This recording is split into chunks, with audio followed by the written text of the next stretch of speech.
আসসালামু আলাইকুম ভিউয়ার্স, সকলকে স্বাগতম অলচপ নিউজ অ্যান্ড এডুকেশন চ্যানেলে।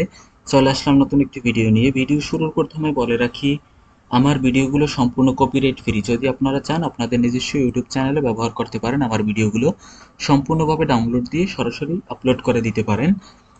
তো আমার পক্ষ থেকে কোনোদিন কোনো ধরনের কপিরাইট স্ট্রাইক যাবে না। এখানে দেখেন, বাংলাদেশ পরমাণু শক্তি কমিশন নিয়োগ বিজ্ঞপ্তি 2025। মোট পদের সংখ্যা আছে 182 জন। পদের ক্যাটাগরি আছে 12টি। আবেদনের শেষ সময় 28 আগস্ট 2025 তারিখ পর্যন্ত আবেদন করা যাবে। এটা হচ্ছে এক নজরে নিয়োগ বিজ্ঞপ্তি। এখানে পদের নাম উল্লেখ করা হয়েছে এবং চাকুরির ধরন কিন্তু সরকারি চাকুরি, এবং অফিসিয়াল ওয়েবসাইট এবং আবেদনের লিঙ্ক আমার ডিসক্রিপশন বক্সে পেয়ে যাবেন। পদের নামগুলো জেনে আসি। পদের নাম হচ্ছে সাব অ্যাসিস্ট্যান্ট ইঞ্জিনিয়ার।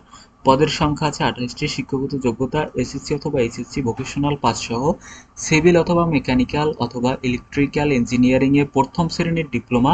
অনন্য যোগ্যতা হচ্ছে 32 বছরের মধ্যে বয়স হতে হবে। পদের নাম হচ্ছে টেকনিশিয়ান 1। পদের সংখ্যা আছে 13টি। শিক্ষাগত যোগ্যতা এইচএসসি বিজ্ঞান অথবা সরকার অনুমোদিত কোনো প্রতিষ্ঠান হতে কমপক্ষে 6 মাসের ট্রেড কোর্স সার্টিফিকেট সহ এসএসসি বিজ্ঞান। এটা বিজ্ঞান বিভাগ ছাড়া কিন্তু আপনি আবেদন করতে পারবেন না, এবং বয়স অবশ্যই 32 বছরের মধ্যে হতে হবে। সরকারি মাসিক বেতন পাবেন আর 16 গ্রেডের বেতন পাবেন। পদের নাম office assistant cum computer typist. পদের সংখ্যা আছে 10টি। কোনো স্বীকৃত বিশ্ববিদ্যালয় হতে অনন্য দ্বিতীয় শ্রেণীর স্নাতক বা সমমানের ডিগ্রি থাকলে আপনি আবেদন করতে পারবেন। অন্যান্য যোগ্যতা হচ্ছে কম্পোজে প্রতি মিনিটে সর্বনিম্ন ইংরেজিতে 30 শব্দ এবং বাংলায় 25 শব্দের গতি থাকতে হবে। পদের নাম টেকনিশিয়ান 2। পদের সংখ্যা আছে 30টি। শিক্ষাগত যোগ্যতা সরকার অনুমোদিত কোনো প্রতিষ্ঠান হতে 6 মাসের ট্রেড কোর্স সার্টিফিকেট সহ এসএসসি বিজ্ঞান থাকতে হবে, এবং সরকার অনুমোদিত প্রতিষ্ঠানে 4 বছরের বাস্তব অভিজ্ঞতা থাকতে হবে। বাস্তব অভিজ্ঞতা ছাড়া কিন্তু আপনি আবেদন করতে পারবেন না টেকনিশিয়ান 2 পদের জন্য। পদের নাম সায়েন্টিফিক অ্যাসিস্ট্যান্ট 2। পদের সংখ্যা আছে 41টি। শিক্ষাগত যোগ্যতা এসএসসি বিজ্ঞান অথবা সরকার অনুমোদিত প্রতিষ্ঠান হতে 6 মাসের ট্রেড কোর্স সার্টিফিকেট সহ এসএসসি বিজ্ঞান। অন্যান্য যোগ্যতা সরকার অনুমোদিত প্রতিষ্ঠানের সংশ্লিষ্ট ক্ষেত্রে 4 বছরের বাস্তব অভিজ্ঞতা থাকতে হবে। অভিজ্ঞতা ছাড়া আপনি এই পদে আবেদন করতে পারবেন না। পদের নাম কম্পিউটার টাইপিস্ট কাম অফিস অ্যাসিস্ট্যান্ট। পদের সংখ্যা আছে 36টি। এটা হচ্ছে উচ্চ মাধ্যমিক সার্টিফিকেট থাকলে আপনি আবেদন করতে পারবেন যদি দ্বিতীয় বিভাগ পেয়ে থাকেন। পদের নাম কম্পিউটার টাইপিস্ট। পদের সংখ্যা হচ্ছে 19টি। শিক্ষাগত যোগ্যতা বিজ্ঞান বিভাগে দ্বিতীয় বিভাগ বা সমমানের জিপিএ 5, উচ্চ মাধ্যমিক সার্টিফিকেট, এবং word processing data entry typing কাজে বাংলায় এবং ইংরেজিতে দক্ষতা থাকতে হবে।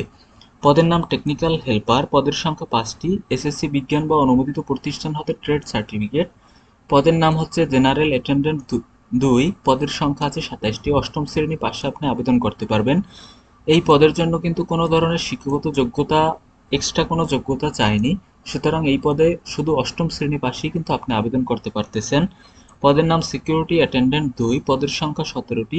শিক্ষাগত যোগ্যতা নিরাপত্তা কাজে অভিজ্ঞতা সম্পন্ন প্রতিরক্ষা বাহিনীর বছর হতে অবসরপ্রাপ্ত। মাসিক বেতন হবে 20 গ্রেডের বেতন হবে।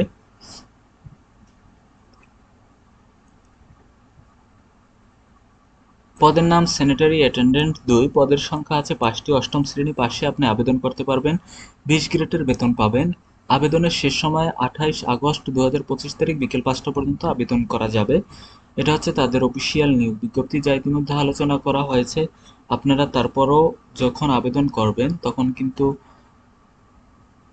এখানে দেখেন, সিকিউরিটি অ্যাটেন্ডেন্টের ক্ষেত্রে আপনার নিরাপত্তা কাজে অভিজ্ঞতা সম্পন্ন প্রতিরক্ষা বাহিনী হতে অবসরপ্রাপ্ত। এখানে কিন্তু একটু টাইপিং মিস্টেক আছে। এই নিরাপত্তা কাজে অভিজ্ঞতা সম্পন্ন প্রতিরক্ষা বাহিনী অবসরপ্রাপ্তরা আবেদন করতে পারবেন। এটা হচ্ছে 20 গ্রেডের বেতন পাবেন।